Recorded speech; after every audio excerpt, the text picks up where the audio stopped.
Hello hello good morning साथीहरू। अनि सन्चै आरामै हुनुहुन्छ होला। आज भने मैले केरुङ्गाको साग देखाउँदैछु के साथीहरू। यो पकाउन लगाएको यो चाहिँ हाम्रो वरिपरि जति पनि पाइन्छ है, फ्रीमै पाइन्छ, किन्न पर्दैन साथीहरू। किनेर खानेलाई त बजारमा नि पाइन्छ होइन।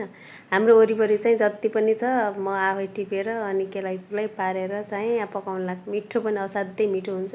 यसमा चाहिँ आइरन पनि प्रशस्त मात्रामा हुने हुनाले यो साग चाहिँ एकदम हाम्रो स्वास्थ्यको लागि पनि एकदमै फाइदाजनक छ के साथीहरू। यो साग सक्नुहुन्छ भने त डेली खाए पनि हुन्छ के, एकदमै त्यति राम्रो हो यो।